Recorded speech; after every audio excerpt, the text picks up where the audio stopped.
This month, our theme is Let Yourself Bloom, and we are collaborating this month with Sis Productions. And Sis Productions is a production company that strives to create, develop, and produce quality works that involve Asian American women, their themes, and Asian American issues. This month we're talking about ways we can grow and flourish in our artist within our artistry. We had a wonderful session with Kathy Sheh earlier in the month, and I tell you, if you haven't watched that recording, go back. It's available on Village Theater's website under NextStage. And what I'm so excited about is that each month we've been able to try to ignite the artists at their core and really challenge themselves to grow during this time where so many of us have been dormant or just doing things that we never thought we'd do. So I feel like it's very fitting that we have Sara come and really get us ready to continue developing what your own narrative is. How do I fit into this equation? Because a lot of us as artists have felt like our stories were secondary to what the institutions told us. And we really want to break that mold. I have known Sara Porkalob, I don't even want to say how many years, but we met in a show and instantly hit it off. Sara is a multi hyphenate artist, creator, activist, educator, all of the things. And I have had the pleasure of watching Sara bloom. So when we say let yourself bloom, I've witnessed firsthand her continued evolution as a force in this industry and beyond. So if you haven't seen any of her Dragon series, I don't know where you've been hiding under a rock, but we're going to take care of you because it's important that you see it. Sara will be heading to Broadway next year. That's right. Mama's bragging on you. I'm bragging on you. And I can't wait to go to New York and sit there and just bawl my eyes out. So without further ado, I want to bring into the space Sara Porkalob. Yay! Hi, everybody. Thank you so much for having me be a part of this. As Deidre mentioned, and as Jess prefaced, what are we doing today? I'm going to lead you through a series of experiential storytelling exercises that will plunge us pretty deeply into how we source stories, how we develop them, and how we deepen them, all from the perspective of our unique, lived, intersectional identities. It's 2021. We all have been through 2020, the pandemic, and the very, very visible reckoning of our white supremacist American transactional culture. The inequities, the historical, systemic, institutional, interpersonal, and individual systemic inequities and injustices have been at the forefront of our society's mind, spirit, I think, as well. And we are seeing a wave of activism that is in some ways performative and in many ways hopefully very grounded and energized and real. And we see our world changing around us. Now, I know a lot of people who feel like they're waking up for the first time to these inequities, to the reality of our American history. And there have been folks who have been awake and aware of our American story and history for generations. So wherever you are in your relationship to this reckoning that's happening with our nation, I want to make space for that, as well as encourage all of us as we move forward in these partnered experiential storytelling exercises to, if at any moment for your access needs, you need to pause and either leave the breakout room, turn your camera off, turn your mic off, just please be sure to let us know and or your partner via private chat so that we're aware that you're stepping aside for yourself, but you don't need to provide any reasons as to why. Sound good? Awesome. So as Deidre mentioned, your girl's going to Broadway, which is pretty cool, but was never the goal. In 2012, the year that I graduated from my undergrad liberal arts program, I realized that I just spent the last 4 years and $100,000 on an education that ultimately looked nothing like created by people who looked nothing like me, my family, or my communities. I'm Filipino, Chinese, Hawaiian American. My parents are queer women of color. I have a Black American mother and a Filipino American mother. I grew up in very brown and Black and poor communities. And there I was in Seattle in a private college, about to graduate into the real world. And I had spent the majority of my time transforming and pretending to be characters that looked nothing like me. Not only did they look nothing like me, the narratives that they were a part of actively oppressed and invisibilized narratives of me and my community. So in 2012, I was like, well, goddamn, how am I gonna make a career out of this if I don't know what stories I have to offer the world? Do I even know what stories I care about? And I decided that I was going to start in what felt like the most logical place, which was my story.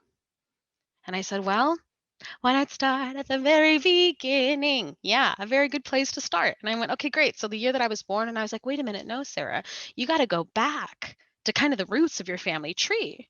The people who made you, your ancestors, the generations who somehow, in some beautiful, universal, mathematical way, ended up putting you on this planet right now. And I was like, damn, that gives me a lot of purpose. All right, cool. Now what do I do? And I've spent the last 10 years figuring that out. And I think that I've hit on some methods to access my unique lived experience that I have been transforming into workshops and in collaboration with other people to be used as tools that you can personalize over time. You can apply to any aspect of your creative work. What I've often found is that these tools that you will leave with today are helpful when it comes to writing and sharing your story um, for grants, for example, pitching your projects. And it also really helps with the interpersonal aspect of our industry, which is meeting new folks, collaborating. And that used to feel so gross to me when I graduated. I was like, I have to schmooze, I have to sell my stuff. What's my pitch? I don't know. I like theater. Right. And it felt so gross. And it felt gross because how I was taught how to do that was within the confines of white supremacist transactional culture. So how do we take our power back? How do we access the power that we've always had that has been made small and invisibilized since the moment we were born into this world in different ways for each of us?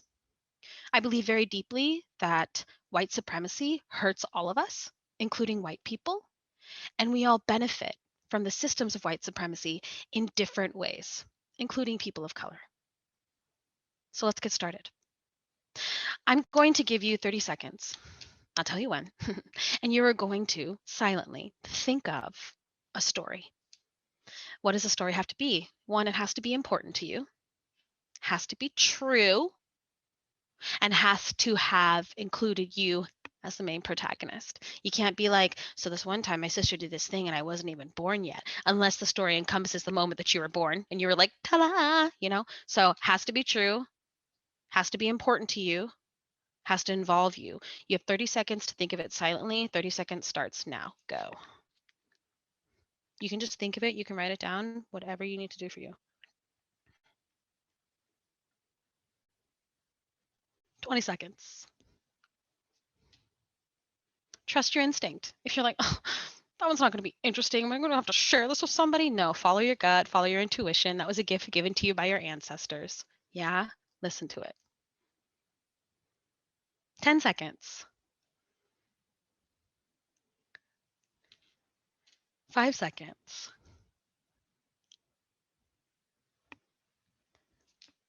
All right, here we go. You got that story in your head? Thumbs up.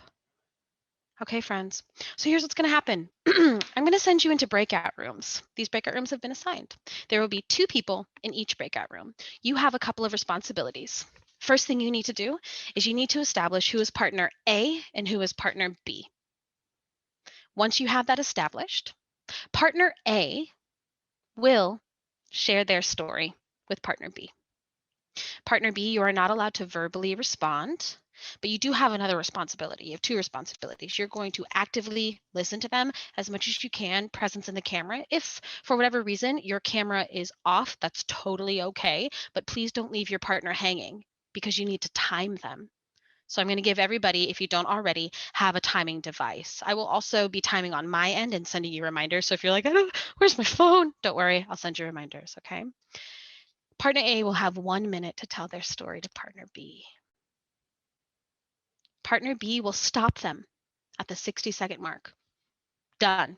Partner A goes, And then partner B will have 1 minute to tell their story to partner A.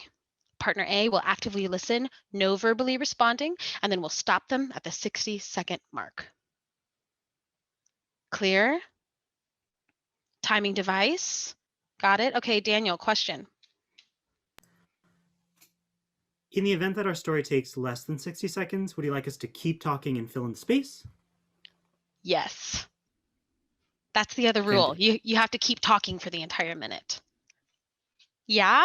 Okay. Decide who's partner A, who's partner B. Partner A has 1 minute to tell their story, has to talk for the entire minute. The listening partner cannot say anything. Stop them at 60 seconds. As soon as that happens, switch. Okay, here we go. Have fun. I'm opening all the rooms. Yeah. Awesome. Take them. Go. Get thee to thy room. Dee. Did you accept, Jess? Well, it didn't send it to me. So that's why I'm trying to figure out where am I? I'm trying to look at the list. Room 5. Room 5. Okay, great. Oh, it says that Jess's iPhone and Zhang Wei are in there already. That's not you.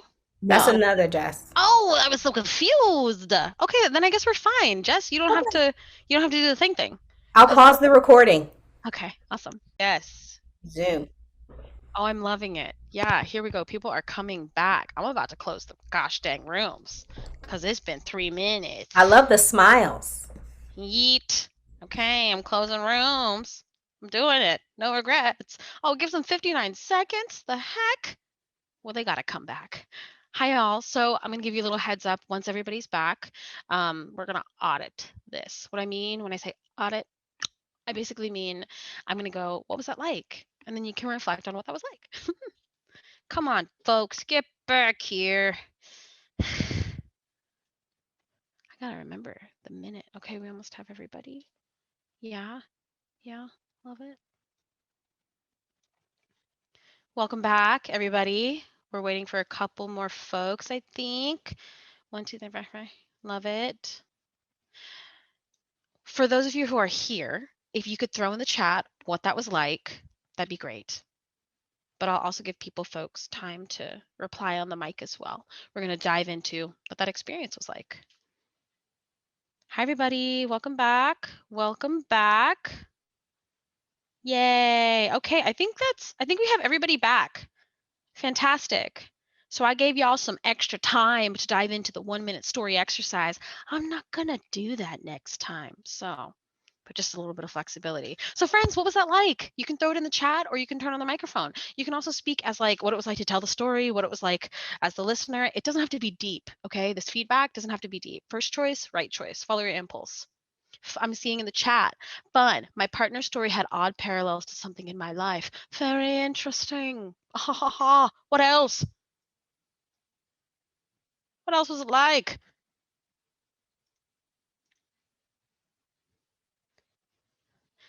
Had to cut to the chase and get to the point. Okay. Yes.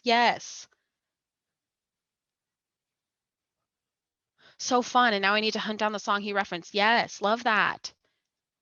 I love how nobody's been like, it was so stressful, Sarah. I hated it. Was it stressful? You can raise your hand.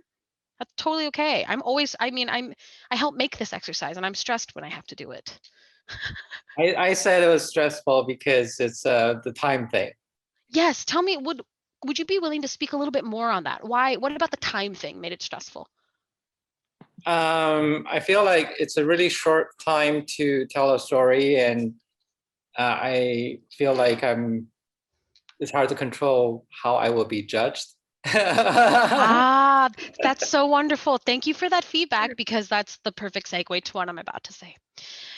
The emphasis on deadlines and prioritizing efficiency is a symptom and is a manifestation of our political, social, economic system of capitalism.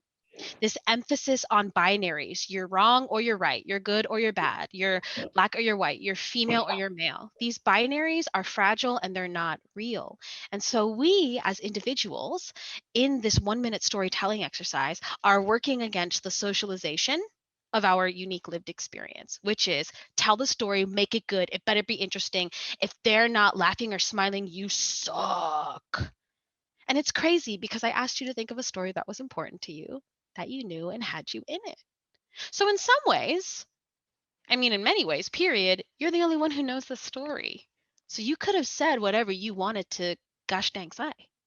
Why is it so difficult for us to dive into our lived experience, mine it for stories, and share it with people?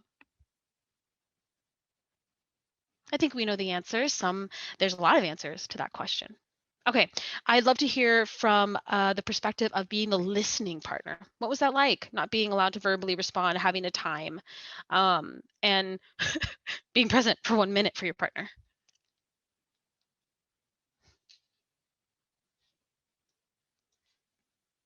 Feel free to turn on your mic. You can also, I'm looking in the chat. I'm going to share some of these later. Okay, felt a little cold to not verbally respond. I really wanted to hear more of the story.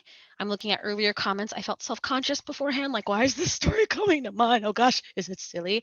I felt listened to, had fun sharing the story. I wonder if my feelings would have changed if I had not known the partner prior to the class. I felt happy and comfortable. I'm seeing the last comment. It took away the pressure to speak and could just listen. Awesome. So by a show of hands, who preferred being the storyteller? Yeah, me too. That's me too. Awesome. Who preferred being the listener? Okay, awesome. This exercise is helpful because it points out and makes real the comfort zones that we have as responders or receivers. The levels of comfort that we have in these roles can be signals of a skill set that we have. If you like listening, perhaps you're really good at listening. Yeah. If you like sharing, perhaps you're really good at sharing.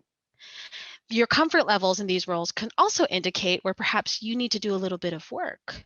If you're used to being the sharer, and that's why you're comfortable because you're often in positions where you get to have that space and to take that floor, maybe you need to practice on listening more. If you typically like to sit back and like to listen and like to receive, maybe you can practice stepping forward and taking up space.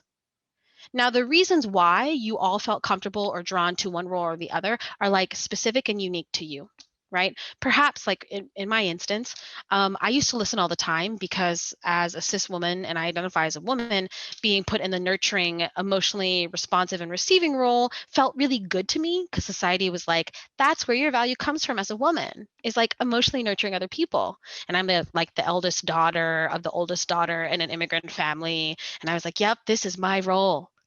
And then I was like, man, this is emotionally taxing. Do I have to do this? And then I started taking up a lot of space and I loved it. Now I got to work on stepping back now these days. It's always a cycle. Okay, awesome. Any other last thoughts before we move into this next exercise?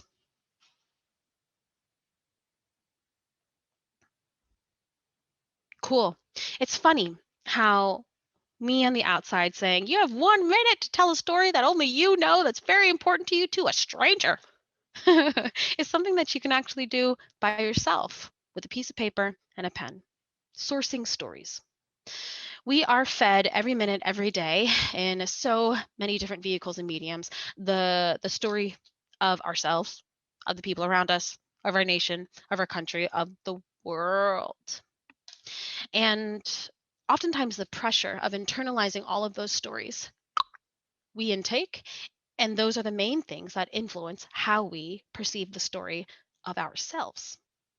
And there's often tension in that when we wake up to the reality that perhaps the stories we were fed when we were younger and as we were developing are not the stories that matter to us anymore, or the stories that we identify with anymore, or all of a sudden the stories that used to be important to you now mean something completely different.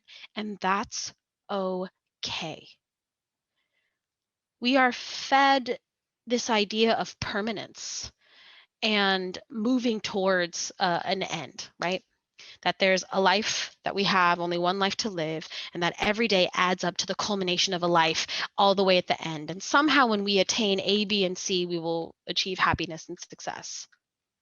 Which is funny to me because we're changing literally every minute, every second, every moment, every day with every relationship and every interaction that we have. So why are we Why are we trying so hard to stay on this one path that somehow is fed to us the moment that we're born into this world? Like we're just taught to accept that? I don't know about y'all, but that's crazy to me.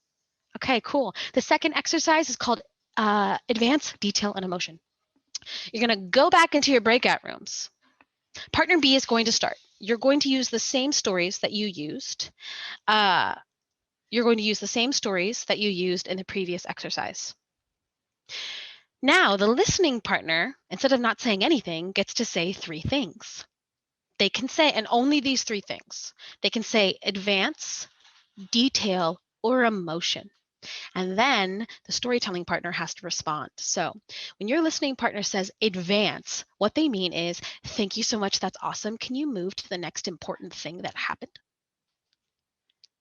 A bad example of this is, Mary had a little lamb. Advance, its fleece as white as snow. No, that's not moving to the next important thing. Yeah. If your partner goes, if I say Mary had a little lamb, your partner says advance. And then Mary was a vegan in college. Yeah, it's like flipping to a brand new page in a book of your life or the story. That's what advance is, okay? If your partner says detail, they mean, oh my gosh, I love that. Don't, before you go any further, like give me more detail about the thing you just said. Mary had a little lamb, detail. Its fleece was white as snow. That actually works in this instance. Yeah? Great. If your partner says emotion, they mean, oh my gosh, how were you feeling about it? Or how was your cat feeling about it, since you're talking about your cat? Okay? Your listening partner can say advanced detail or emotion in whatever order they want, as many times as they want, at any point in your story. And you as a storyteller have to respond in kind. Now, here's the thing.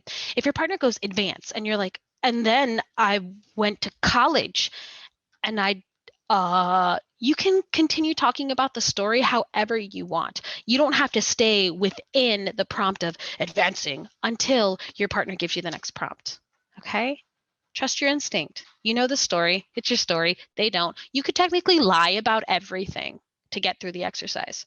If that gives you any comfort, don't. Please don't. But like, artistic license. Okay? So what's going to happen is I'm going to throw you into your rooms. Partner B is going to start. I'm going to tell you via the broadcast messaging when to switch and when to come back. Sound good?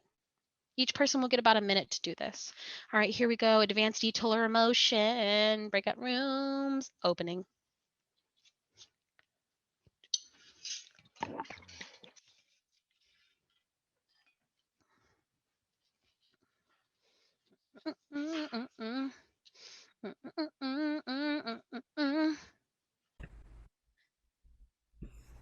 Yeah. Okay, you already know the drill. What was that like? Some things you can respond to, and I'd love to hear people's voices, but again, for accessibility, feel free to throw it in the chat. Things I'd love to hear is like whether it was hard, whether it was stressful, right? Yeah, if you liked being the listener or if you liked being the prompter. Yeah, so what was that like, friends? Yep. Feel free to throw it in the chat. Feel free to turn on your microphone. Sorry for the blinding light on my end. The sun is setting in Seattle. I loved it. That was so much more easy and joyful. Yeah, Kathy, why though? Why was it easy and joyful compared to the first exercise? It felt like, well, we already had told the story, so we already knew kind of the framework, but then we didn't have to be in control. It actually felt lovely to be collaborating where the other person would kind of guide you to wherever it went, and you could just be in the moment as opposed to having to plan ahead or worrying about what the next detail was. Awesome. Thank you, Kathy. Did other folks feel that way or feel differently? I found it a little more stress. Oh, sorry, go ahead. Oh, Daniel and Jess? Or Jess, go ahead. Oh, I was going to say to that point that I also felt very similar. I naturally like to listen a little bit more, probably for some of the reasons that you spoke about too. But it felt really nice to have an active listening role as well, because I could also see how it offered my partner the ability to also take a little bit of that stress off, maybe, like, or it also allowed them to find a different nuance in the story that also added a beautiful new color to it, which was really nice to see. So it was nice to kind of have the driver, like the wheel in that sense. Thank you. Thank you. Daniel? I found this one fun, but in some ways more stressful. And I think it accurately reflects the way that I am distinctly aware that I struggle to collaborate. Huh. Which isn't to say that I hate collaboration, but I find delineating how much space do I take? Am I taking up too much space? I find delineating that for myself really hard.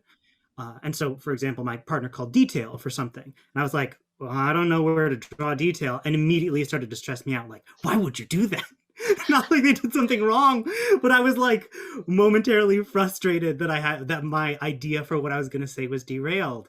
And that's not a poor reflection on them. That is, I don't want to say a poor reflection on me so much as I think an indicator of something I'm already aware of something that I'm already aware I struggle with, which is reacting stressfully to collaboration. I'm seeing also in the chat from some folks, it was hard to talk about emotions. I'm going to wrap around and reflect on what folks are saying here in a second, but I'd love to hear more about the prompts. Did people find themselves drawn as a speaker or as a listener to one of the prompts more than the others? As a storyteller, was it really easy to go into detail? Was it difficult to advance? Maddie? The prompts kind of, I wouldn't say they stressed me out, but I did catch myself in and out of the amount of listening I was doing, because I was like, oh, am I saying the prompts quick enough? Should I say this? Oh, that's a really cool thing, but this just showed an emotion or an advance to the next thing. I'm going to be quiet for a second and keep listening. So there was more of an active conversation in my brain. I love that. And it's amazing how much the brain is doing all at the same time. The reflecting that Daniel was having in the moment, what Maddie was doing with the editing, the like checking in on themselves, being like, am I doing enough? And Jess being like, yeah, I'm a listener, but maybe, yeah, I love it. I love it. Other things, Rebecca, I think I see a hand. Yeah, for me and my partner, I feel like the emotion really just raised the stakes of both stories. And I knew where the story was going in both cases, but I think adding the emotion actually, and Roger can correct me if I'm wrong, but gave us kind of both a surprise at the end where we both kind of went, oh, like we didn't expect to have that like vocal exclamation, but it was the emotion changed the way that we understood each other's story. And isn't it beautiful, friends, how you were using material that had been sourced in the previous exercise that you both were familiar with. One of you was more intimate with it, as it was your own story, the other person being the listener and holding space for you. While you were using material that you were familiar with, these prompts widened and deepened how you were not only relating to one another, but also how you were relating to the story, and also how you were relating to yourself in the moment. Storytelling, I believe, is one of the most rigorous tools we have to create access and fight for liberation and justice for all people. Now, when I say that, a lot of people I know are like, man, Sarah, you're such an activist. Like, what if I just like stories just because they're stories? Y'all, stories are the cultural documentation of the human experience.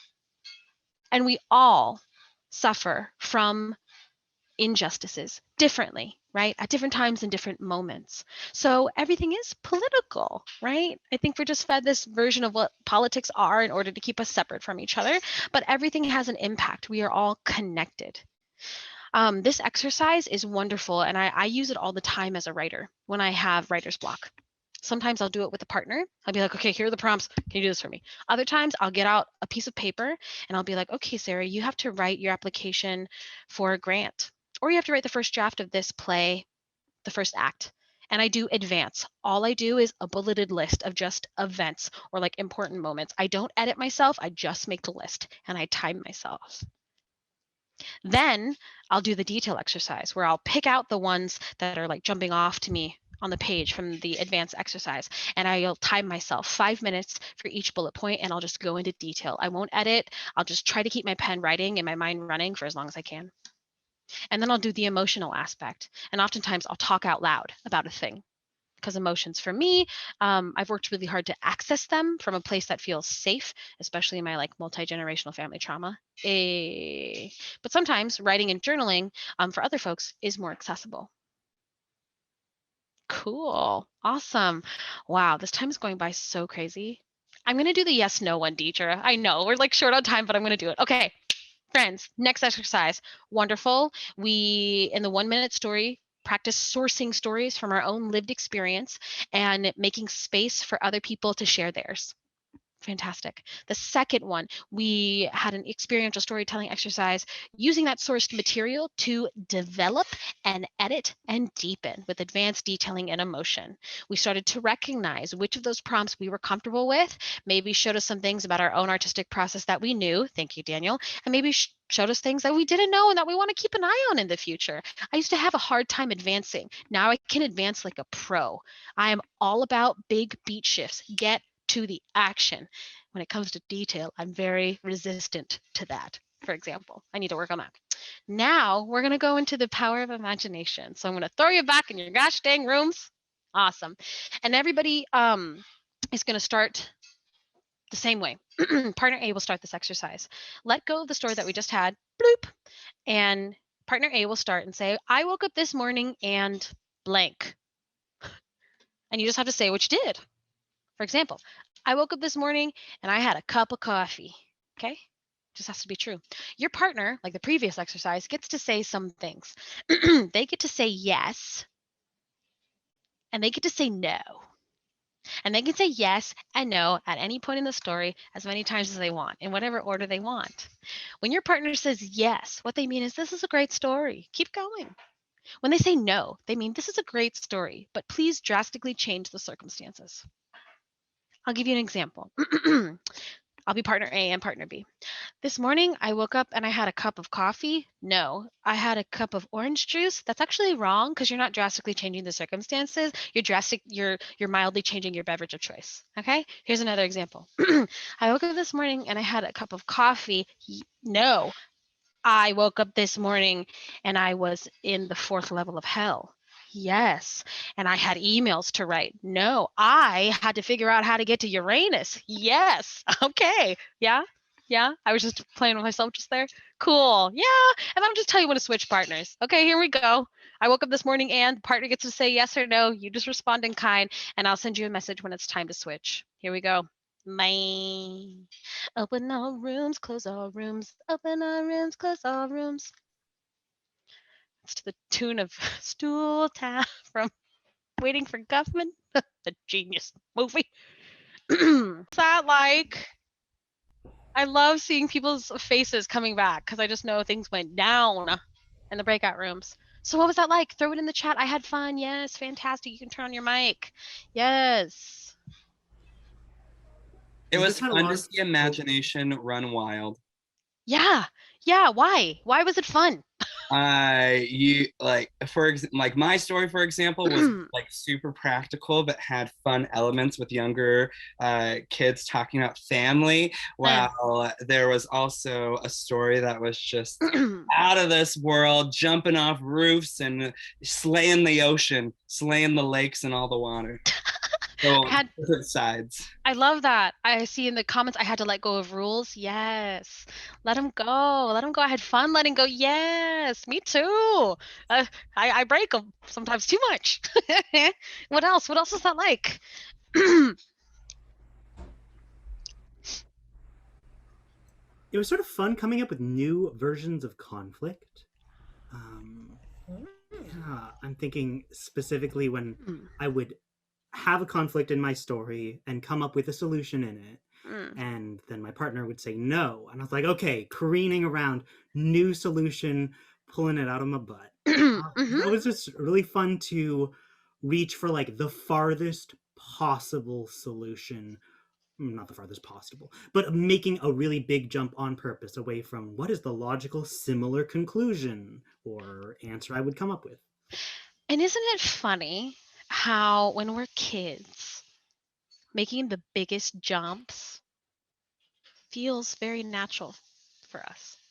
I know there's a lava monster. I'm not a lava monster. I'm a mega shark. Well, I'm a megalodon shark who's been alive 1,000,000 years and will eat you. Now we're in space. And then as we get older, thanks to the pressures of socialization and also just like age, period, and growing like emotional literacy, our imagination, which is a literal tool, right? It's a psychological developmental tool, somehow atrophies.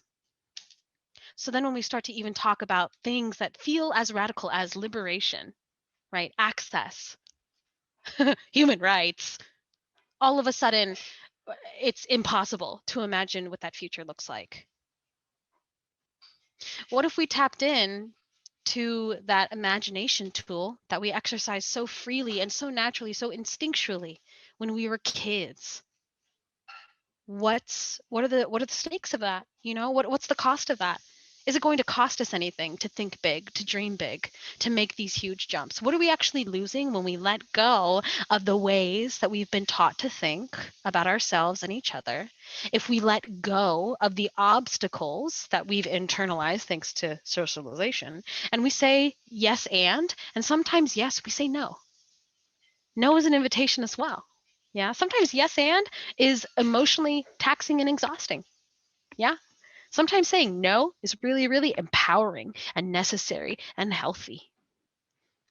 And sometimes tapping into that imagination muscle is or often it's a skill set that we have that we forget as we get older. So friends, we are running up with like 8 minutes left, and I wanted to leave some time for Q&A. But there is one more exercise that I wanted to do with you all that I'll leave you with that you can do on your own. So this will be recorded, so you don't have to take notes unless you want to take notes, right? That first exercise, 1 minute story, we were sourcing stories from your unique lived experience and practicing manifesting and sharing that with a brand new stranger, which is often what you have to do in like grant applications, job interviews. You have to like perform, and it feels really weird because you're like, I don't want to perform, I just want to be authentic, but what does that even mean? And all of those thoughts are symptoms of white supremacy. They aren't actually coming from your true, authentic, empowered self, friends. Those are symptoms of our white supremacist transactional culture. Nobody knows your story the way that you know your story. So how you edit it is really up to you. That's what we were doing with that second exercise, advanced detail and emotion. We were deepening what we thought we knew about our own story in collaboration with another person that was holding space for us. Storytelling is powerful in this way. Theater and making art and creativity is powerful because it's somehow manifesting something that was like invisible, that was always there, and sharing it with other people. And so the impact of that thing becomes manifold. Wow, deep. Amazing. Also something that you can do just like editing your own papers, right? Advanced detail emotion. Awesome. Yes, no, tapping into the power of imagination. In all of my grant applications and all of my audition videos now, I go, hi, my name is Sara Porkalob, but pronouns are she and her. I'm zooming to you from the unceded territories of the Coast Salish and Duwamish people. I'm a Pisces sun, Capricorn rising, and Taurus moon. Like I that's how I start. Because one day I was like, I think it's pretty important actually that people know my signs, at least those ones, if they want to work with me. That's a form of like my imagination. I was like, this is important to me. My families are witches. Let's do this. Okay. Maybe how your imagination manifests is like you format your papers in a very specific way every time, right? You're sure to drop a certain word in there, right? Whenever you talk about an experience, you talk about it from that period of your childhood that was like so magical and important to you, where even getting up and eating a bowl of cereal somehow transcended your life at that time, right? The imagination is like limitless. This next exercise, which I would suggest that you do on your own, is about diving into stakes and really working on your relationship to yourself as it relates to your objectives and how you want to be in the world. Not just that grant that you want to get, not just that role you want to secure at that theater, but like, why the heck are you doing what you're doing? This exercise is called why. Very simple, 5 whys. If you do it by yourself, bring out the timing device if you want, have a piece of paper and a pen. At the top of your page, you're going to write something that is very simply something that you want. I want more sleep. I want to play this character on stage. I want to be an arts administrator at this institution in 3 years. Very simply, one sentence, bloop. Then you'll write why 5 times, giving yourself some space, and then you'll answer that question. So ask yourself, why do you want that? And you'll be like, well, for example, I want to play that role. Why? First, why? Because that was the first theater show that I ever saw as a young child with my family, and people on stage actually looked like me, and that was really inspiring, and that became a dream of mine. Second, why? Why? Oh, so the only rule in this exercise is you can't say the same answer twice. And you're allowed to say, I don't know, only once. So I'll do a quick little demo for you, right? This is actually going to take a lot of time. Whenever I do this, this takes me sometimes half an hour to an hour, just lots more. Dee Dee, will you actually be my prompter? Yes, I would okay, love cool. to. Okay, cool. So I want, and you just asked me why 5 times. I want to make more money. Why? Well, mostly because in 2020 I lost like a lot of gigs. Gigs that would have given me a level of financial security that I've never had in my life that I was actually really excited to achieve. Why? I was excited to achieve that because I grew up poor and I saw my parents struggling to live day to day, and not only do like I not want them to have to worry about that as they get older, I don't want any of my family who also grew up poor to worry about that. So it feels like financial security is the obvious answer to solving the issue of poverty. Why? It feels like money is able to solve money is able to solve the issue of poverty because money buys you stuff, and like America hates poor people. So it feels like if we have money, then America won't hate us, perhaps, and will give us more resources to just like live. Why?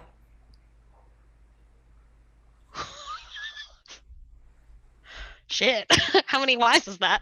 4. Oh no. Why does it feel like that? I mean, it feels like that because when I was in 3rd grade and I gave my free lunch form to my teacher, I had no idea I was poor until my best friend at that time was like, "Oh, you get free lunch? Only poor people get free lunch." And I was like, "Cool, so I'm poor." She was like, "No, being poor is horrible. It's horrible. I can't be your friend anymore." And I was like, the weight of the world is somehow on me right now. And I felt so helpless in that moment. It felt like something outside of my control, like being poor, was the reason me and my family were being punished. Why? Last one. Probably because our nation was built on the genocide of indigenous people and made by enslaved Black people and like labored by immigrants. And I feel like that reckoning and that harm, like that was at the beginning of our nation, still lives very present to this day. And poverty, like poverty actually doesn't have to be an issue, but it is because it's related to that. Thank you. Yeah. Oh God, that was vulnerable. So like I want to make more money because America hates poor people, guys. But then you can do that with like, I want this grant, or I want to sleep more. And sometimes answering these questions will point you in a place where you might not have known you could go. 2, you've been avoiding and need to confront. 3, you actually never really thought about it that way, and maybe thinking about that way will free you or help you access a new set of skills, etc. Oh my gosh, it's 8:30. Any questions? That was so intense. I wish we had another hour, y'all. We could do 3 more exercises. So in summation, I'm sending a packet of the exercises that we've done today, detailing how you can do them with partners and how you can do them by yourself, as well as some other resources that dive more into everything that I was mentioning around white supremacist transactional culture, the socialization that we all experience in different ways due to our unique lived experience and our different social identities. That packet will have further resources that you can explore on your own. I am also an independent consultant and give really what I hope are accessible rates to artists when it comes to working on documentation such as grant writing and or plays. I'm a consultant, text analysis, solo performer, autobiographical stuff. So all that information will be coming to you. I'm getting that to Village, Jess, and Deidre by Monday. So that'll be a resource for you.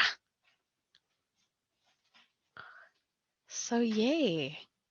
¿Hay preguntas? Any questions? Thank you. I want to make sure that we don't move on and wrap up until anybody have welcome to private message us as well, but just want to make sure that we have gotten all the questions. Amazing. Like, okay. None? No questions? I You got a question. yeah. Yeah. So thank you so much for leading this workshop and giving us these tools, and also sharing those bits and pieces of yourself as well. I was wondering if, so that one of the last exercises we did, the I woke up this morning, that was an exercise that was particularly difficult for me to do, being someone that was naturally like a listener, being like put in the driver's seat, and then having to like think so much on my feet. But I definitely connected to and resonated with the clarification of how like our imagination can atrophy over time with the way that we're socialized, and also with adulthood.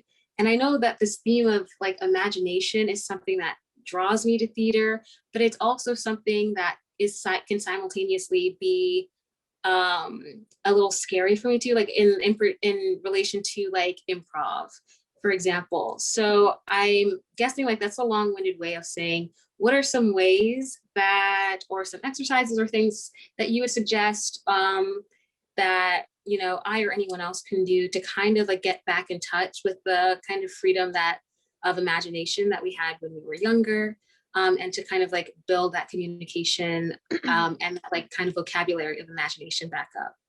Totally. So there are many ways to approach this, but thinking about time, I'll give 3 methods. The first one is a personal practice that you devise on your own, and I'll expound on each of these. So first one is personal individual practice that you devise on your own. The other one is interaction with other folks in a structured program, such as an improv group, to practice these things. The third is a combination of those 2 things. So what do I mean when I say an individual practice on your own? In some ways too, I'm seeing this manifest a lot in like the kind of the self-care philosophy, which is like, how do we make time for ourselves to do the things that we like to do? Is it a good use of time to spend an entire day watching our favorite cartoons on Netflix? Yeah, it totally is. Is it like okay to disconnect from everybody and like ghost everybody because you're mental, you need a break and you don't know what you're going to do for a week in the woods, but you're just following your impulse? Is that okay? Yes, it's okay. People can deal. So when it comes to your imagination, one thing that I like to do is sometimes I can get overwhelmed by the amount of creative material that's out there, right? On Netflix, on YouTube, all these young novels that are like coming out like sci-fi and stuff. And it's like, ah, where do I start? And I actually started in COVID when I was like, man, theater is scary and it's not happening. Where do I go for entertainment? And I was like, I don't want to watch my suggested Netflix list. So I actually went on to TikTok. Because TikTok are like, what were they, like 15 or 30 or 60-second videos? And I was like, this is consumable at the rate that feels good to me. And I just watched TikTok for like a month. And I started to organize the videos that I liked. And then at the end of the month, I was like, why do I like these? And I was like, oh, they all share similarities and they're related to content that I really like. Huh, interesting. I wonder if I can find some of that stuff on YouTube. So then I went to YouTube. So when I say an individual personalized process, it doesn't have any structure except when you decide to make time for it. And how you make time for it can be 2 minutes right when you wake up. You pop on your phone and you just Google random stuff, right? It can be on Sunday as you're doing your laundry. You hop on a Netflix for an hour and you watch a cartoon or an anime. And I'm also saying, I'm talking a lot about media too, but I also mean books. Tapping into your imagination can sometimes feel really difficult, whereas accessing other people's material is quite easy.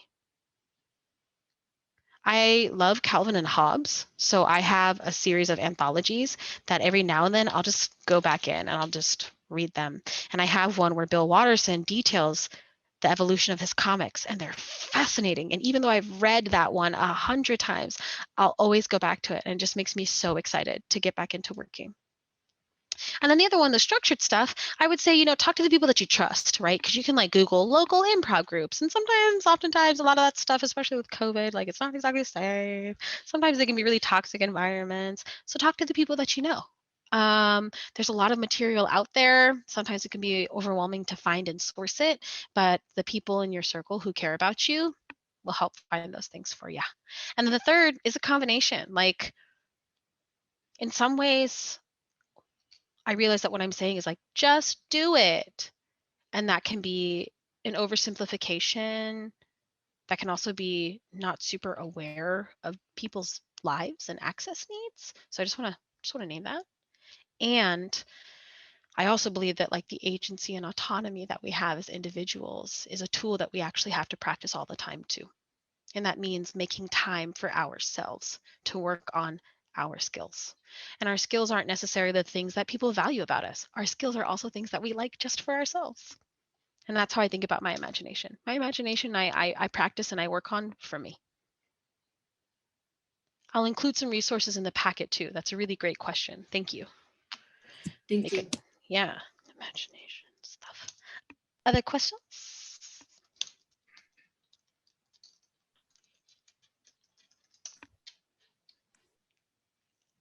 I love it. Well, thank you, everybody. Yeah. Thank you, Sara. I'm dropping my Insta handle in the thing in the chat in case you want to follow me. I'm not really using Facebook these days, and I have some exciting projects, and you can find my website and stuff like that if you ever want to reach out and have a virtual coffee date, or if any of you are local and vaccinated, we could go outside. So yeah. Thanks for having me. Thanks, Sara. I'm so appreciative to have you here, and so appreciative to have Kathy here representing CIS Productions. I'll send out all this information early next week, and feel free to reach out and let us know if you have any questions.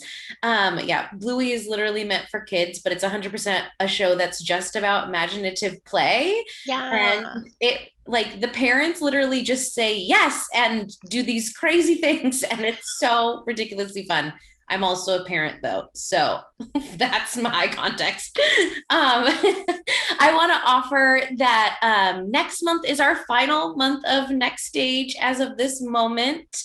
Our theme is moving forward, because a lot of things seem to be moving forward, especially as we're seeing posts now about people coming back into production and all those, everything that's going on. We're kind of taking, next month's just gonna be different. I'll share about the first one, Deidre, and you can share about the second one. Sure.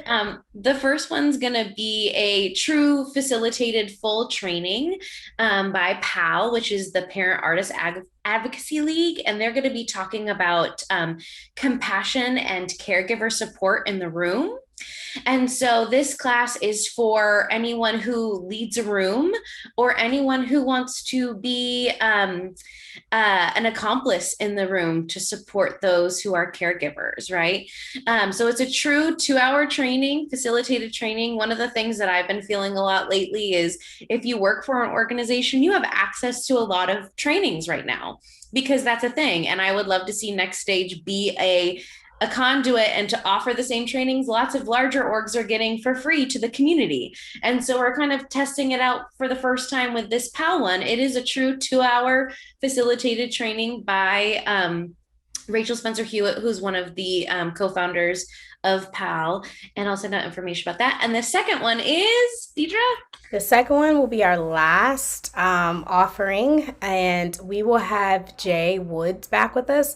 Jay was kicked off our very first Next Stage, and we had a session talking about, really advocating for yourself in these rooms. And now she's going to bring it home with anti-racism in your individual practice.